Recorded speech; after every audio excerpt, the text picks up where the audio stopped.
didn't think I'll find it. I found it. You found it. You found it. Yes, I did. Hey guys, it's your girl Okwe and welcome to the All Shows Nigerian channel, where I review Nollywood movies, series and reality TV shows.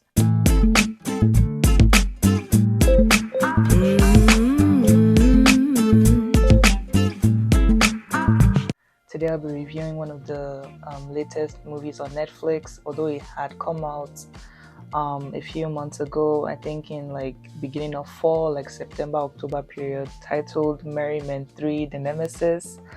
Talked about movie, come out a while ago, but it just came to Netflix, and unfortunately I can't review movies like that are not on Netflix or Prime until they come there, because I'm obviously in diaspora, so like I can't really like watch Nigerian movies that are not in Netflix or Prime at the time.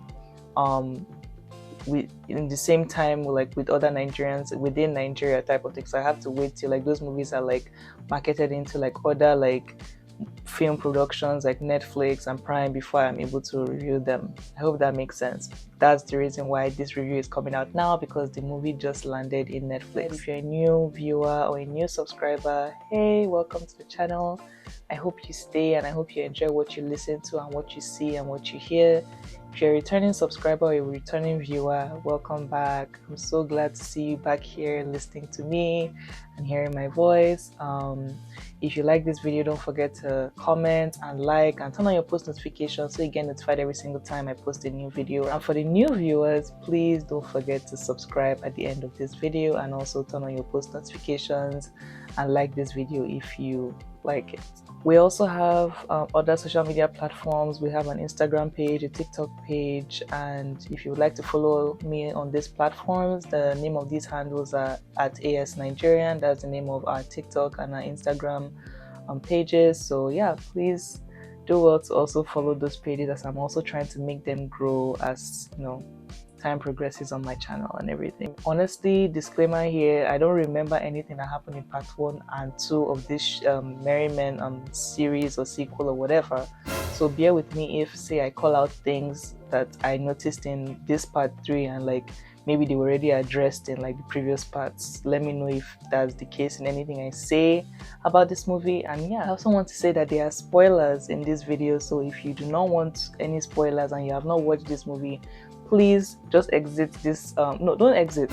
Pause, watch the movie first, and then come back to see my review and see if it aligns with whatever you think about the movie or thought about the movie. And if it doesn't, still comment down below. I would love to hear your thoughts.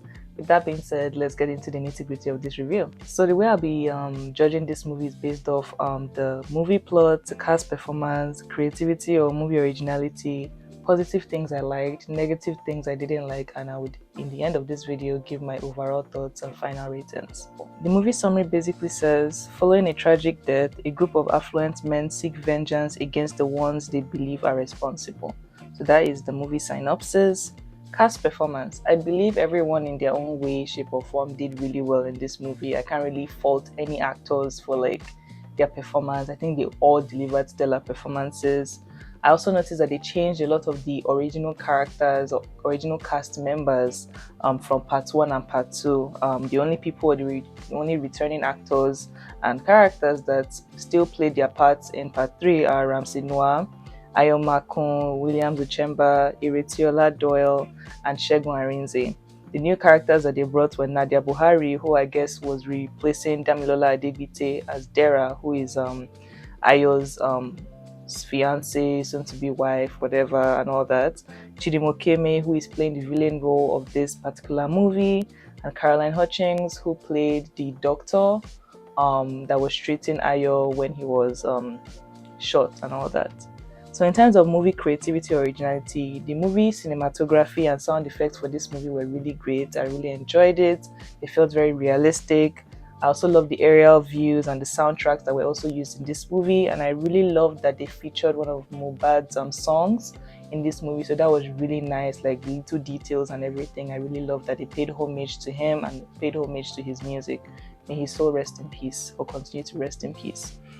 Positives, this movie was definitely entertaining and was a comedic relief. It's one of those type of movies that you just had a very stressful day at work, at school, whatever, you could just come home and unwind and watch it and like just laugh a little bit and let loose type of thing. It's one of those kind of like movies that you don't really expect much seriousness from it. It's just very like entertaining and funny at the same time. I really love the shooting and bombing scenes in this movie. They also sounded and felt very realistic, and I really love that Nollywood is, doing better in these aspects of, their movies, because back in the day in old Nollywood or old African movies, we already know how their action movies always went, very cringe as hell, and I just really love the growth that I'm seeing in terms of action movies and all those type of things that are coming out lately with Nollywood. I also loved how the movie flowed. You can tell that the producers and the directors and the screenwriter or whatever put a lot of effort into making these scenes flow and transition smoothly and effectively. I really love that about this movie. I loved the numerous plot twists in this movie. I wouldn't say this movie was predictable, which is a very good thing. It was definitely filled with a lot of twists and turns, a lot of things that made me shocked from the beginning to the end, like a lot of things that you would never have guessed to happen in this movie definitely happened, and I really loved that. Movie negatives. I had a lot of negative things to say. In as much as I had a lot of positives, I also had some negative things to say. That beginning scene between the police and Daffy felt very mediocre and underwhelming in my own opinion. After watching Nollywood action movies like The Trade, Black Bull, Gangs of Lagos, and so on, now we know that Nollywood has the potential to like create really good like action scenes and all those type of things, and give stellar performance and give stellar work in terms of their Nollywood movies. I just feel like at this point in time we shouldn't be delivering rubbish. Like, yes, a lot of their action scenes were good. Like I said that the bombing scenes and the shooting scenes were good, but I feel like the actual fighting scenes were a bit underwhelming in this movie. So please, this is 2024. Let's do better in our fighting scenes, for goodness sake. Some scenes also had really poor lighting. I noticed that, like a lot of fight scenes at night, I barely could see anything that was going on, and I don't know if it was just me or my own TV, but it just felt like everything was just all gloomy and dark, and it's like I can't really make what is happening type of thing. The fight scenes, like I said, were very disappointing. The fight between Ayo and Daffy's goons was very underwhelming in the beginning. The fights between Jojo and Adagba inside and outside the boxing ring was also very underwhelming. And the individual fights between Ayo, Dara, and Amaju at the end of the movie, where they were fighting people individually, was also very underwhelming.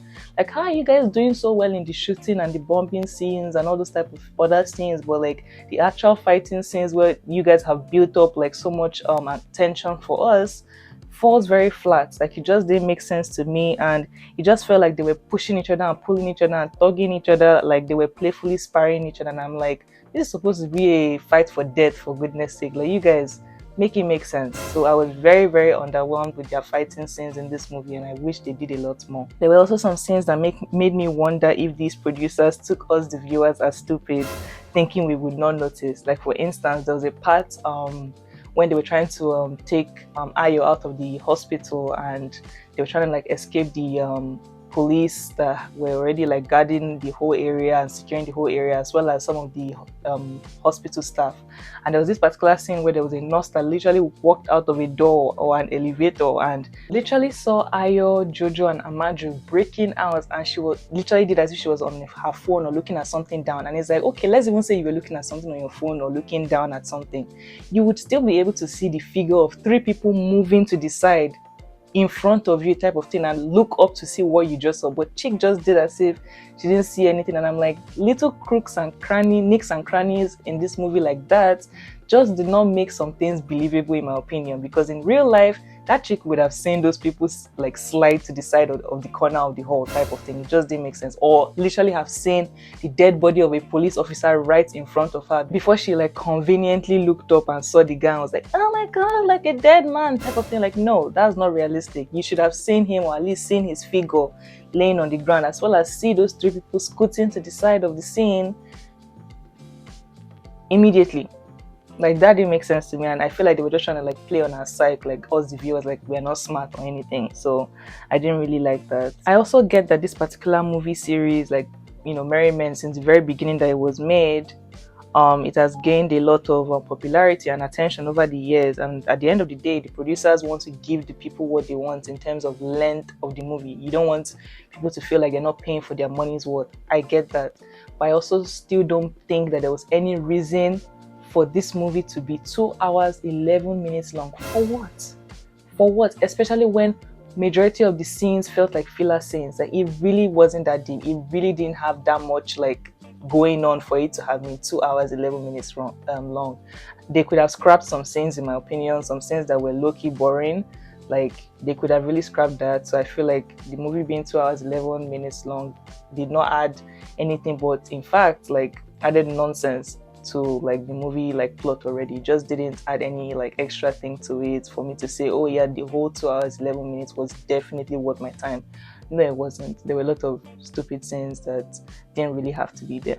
Sorry if I'm being mean, that's just how I felt. I just don't like when movies are so long and then they don't deliver with that length, and it's just like stupidity that is going on like from time to time and everything. But yeah, I also had a few unanswered questions and puzzling thoughts that I had concerning things that happened in this movie, so bear with me. First of all, how did Naz's wife come earlier to the wedding before Naz? Like, I just feel like it's awfully convenient, or the producers made it awfully convenient for Naz's wife to arrive at the wedding before him, to position him very well for the villain to conveniently kill him or bomb his car and everything. That doesn't make sense to me. You guys are clearly in a happy marriage from what we could tell. So it's like, usually when a husband and a wife are coming to a wedding, they come together, they don't come separate type of thing. So it didn't make sense to me. And we didn't get any indication that they had kids where I would say, oh, okay, maybe one of them was staying behind to take care of the kids. It didn't seem like that. So I don't really understand why they didn't come together. It just felt very convenient for the wife to go ahead first and then the husband to stay back, and then when he is deciding to leave for the wedding, they bomb him coincidentally. Yeah, it just didn't make sense to me.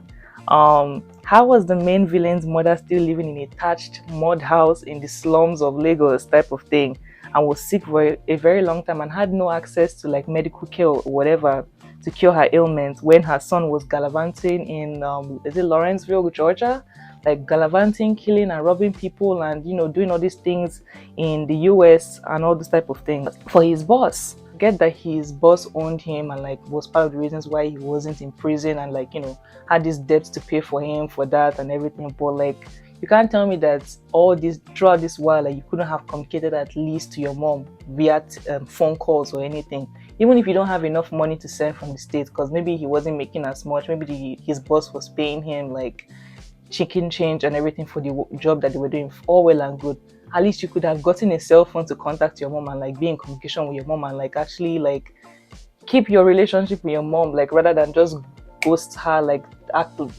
she think at least that you are dead, and it's like all of a sudden now you've killed your boss in the States and you come back to Nigeria. If it's like you were trying to protect yourself and protect your mom from like not having any contact with you, why then come back to Nigeria?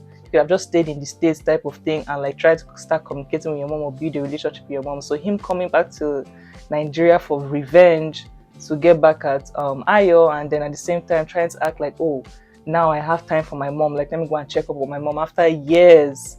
Like, what did you expect? You two, you were not the best son, so like, yeah, it just didn't make sense to me how he didn't have any form of communication with his mom all his while in the States, and then all of a sudden he comes back to Lagos and acts like, oh, where's my mother, where's my male, where's my male? Like, that didn't make sense to me. That storyline didn't make sense to me. Also, Amaju's disguise to visit the Maduka at the prison was not disguising at all. What in the weird looking dreads or weird looking braids did he have on his head? It looked like he had a creature on his head. I just did not understand it. And for somebody that was already on the most wanted list of the nation, and like all the police like forces and all the task forces and everything were already on the lookout for him, I found it awfully unbelievable for him to have literally infiltrated the prison without anybody realizing that he was there.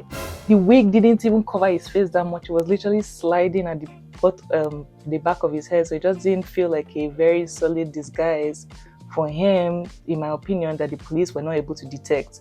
That also didn't make sense to me. And Zara honestly is a much better woman than I am, for real, because how can she have had this child? Like, how did she raise this child knowing fully well that the father of the child was Ayo all along, and like not tell Ayo until like when it was time for her to die. It just didn't make sense to me. Honestly, I don't know how she did it. Like, so I've kept that secret for long until like the end of the movie when we found out that her son, Adrian, was Ayo's child all along. Like, I knew that they had like they could. I suspected from the previous parts that they probably had history like sexually and romantically like in the past when they worked together. But like at the same time, I just didn't like. I didn't think that that whole thing that they had in the past like yielded a child. So that was low-key shocking to me. But at the same time, I'm like, damn, girl, you're made from a different cloth, because not a lot of women would have done what you did or like kept that secret and stuff like that, regardless of whether they were trying to like keep the peace between, you know, Ayo and his